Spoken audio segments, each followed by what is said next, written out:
Good morning, everybody. This is the video for April 16th and brought to you April 17th because yesterday was our delivery day, but better late than never.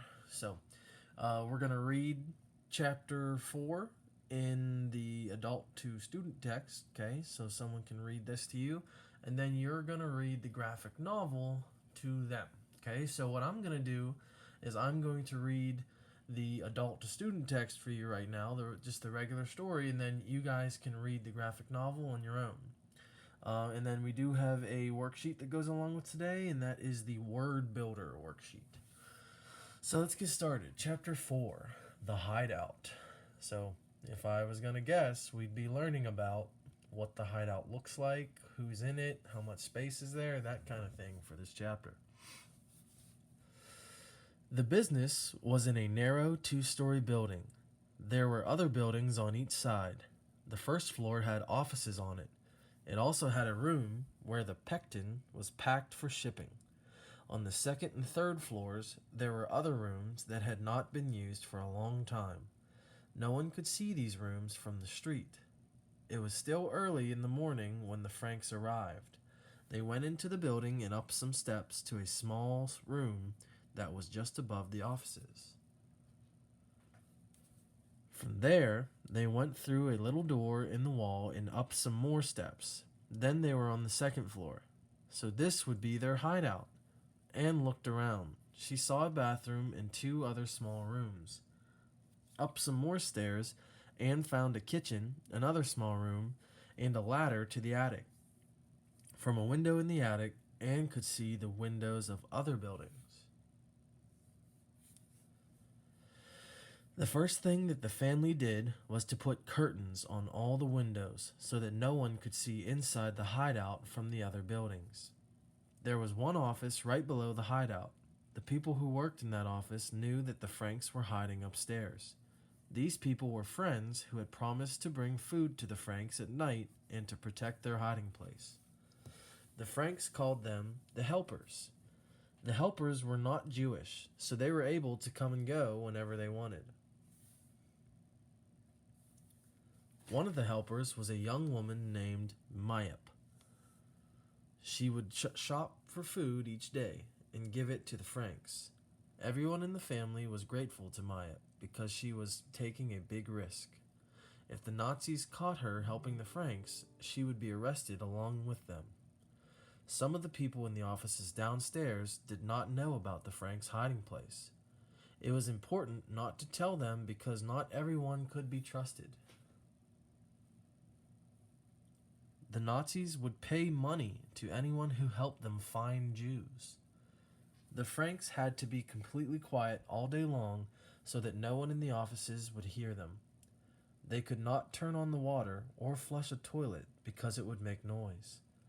The family had to walk around in their socks because walking in shoes might make noise also. There were not many things that Anne and the others could do during the day. All they could do was read, write, think, whisper, and breathe until the workers went home at night. At the end of the first week, another family of Jews came to live in the hideout. There were 3 people in this family, a 15-year-old boy named Peter and his father and mother. They were all good friends with the Franks. Peter brought his cat with him also. Peter was a quiet boy, and Anne didn't pay much attention to him. Okay, so you can see here we have a picture of, it looks like Peter and his cat and his mom and dad. Okay, so that's the new family that came to live with them. So just some things to kind of cover here. They're living in the, we'll get a picture of it again. They're living in the top floor of this office building, but they can't make noise because think about if you've ever been in a house, you can kind of hear if there's a floor above you, you can hear someone walking around. So they can't just go about their lives and walk around and get a glass of milk and go to the bathroom. They've got to be completely quiet. If they go to the bathroom, they can't even flush a toilet. Okay? So, I mean, imagine trying to live silently. Okay? That would be hard. And then when the people go home in the office building below them, then they can kind of go about their lives. They have to have curtains up because they don't want anyone to see them. Okay, and it's a small space, and it just got smaller because Peter and his family came to live with them. Okay, so they're helping out this other family because they're in the same situation as the Franks. They're Jewish, and the Nazis would do horrible things if they caught them. So, all right. That's it for our story today. You guys can also read the graphic novel. Okay, the pages that look like this. All right. You should do the same chapter. So it'll be chapter 4, and you'll learn about the hideout. Okay, and you can kind of see here the office buildings on these 2 floors and the upper buildings, which I don't know if they had this many windows because it said that you can't see them from the street, but that's where the Franks were living. Okay, so you guys will read this, the graphic novel. That's what you guys will read to your parents or just to yourself. And then we're going to do our word builder worksheet. Okay, so this word builder worksheet, we have some beginnings of a word. We only have one, so we're not going to use this very often. Okay, so and it'll only work with certain words here. So you can't just put it with any word like unbuild, unsmell. Okay, but there's some that it'll work with. Okay, and a beginning of a word is also known as a prefix. Okay, a prefix. Think about when you go to a movie theater, you see a preview, right? The previews become before the movie, right? Just like a prefix. A prefix comes before the word, okay? All right, and then these ends, all right, ing, s, ed, y, full. These usually come at the end of a word, right? And these are called suffixes. Guys, prefixes and suffixes are the easiest ways to learn new words. Because guess what? If you know build and what build means, I bet you know what building means. I bet you know what builder means. I guess you know what builded, right? Okay? Now, some don't work, like buildful. That doesn't really work. Okay? But look, I just made 1, 2, 3, 4, 5. 5 words. Okay? Builds. 5 words out of 1 word just because I know a suffix. Okay? So, easy way to learn new words. Take these words you do know, add prefixes and suffixes to them. All right? So, let's write as many as we can. Well, we know builds, builder, builded. Okay? Building. I went into the building. I was building a Lego tarantula. Okay? All right. Now, okay, let's see if unfits anything, this prefix. Un would come before. So you don't say build un, you would say unbuild. So can you unbuild something? Unbuild. What does that mean? Maybe to take something apart? Unbuild? I think it works. Okay. Unuse. I don't know if you can unuse something. Unhelp. Once you've helped someone, I don't know if you can unhelp them. Unturn. Also doesn't really work. Unsmell. I just cannot unsmell that smell. It might work. Okay. Unsmell.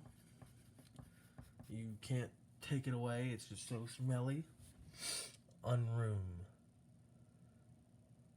Okay. I don't think you can unroom something. So really, un only kind of works for 2. All right. And you see the word un means to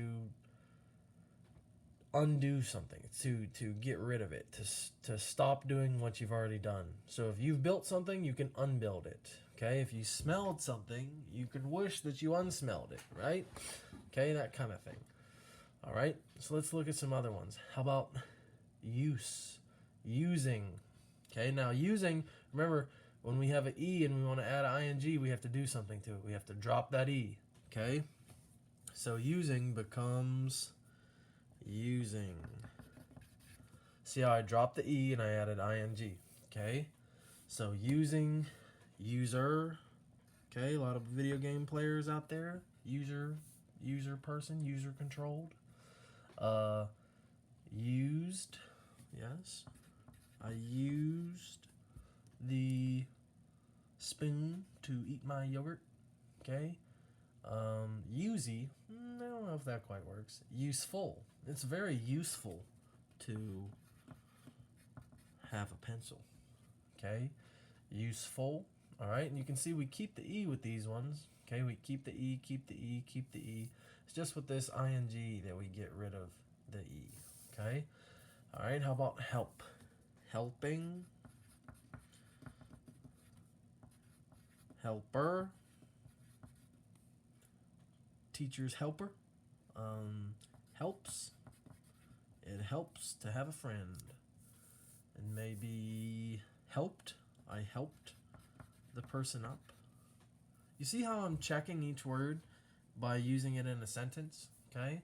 Try checking each word as you make it. Okay? And look, I already filled it up. But if I want to keep going, I'll just come back here and look at... That's why these lines are so big, guys. So you can fill it in again. Alright? So helpy. I don't know about helpy. But I can be helpful.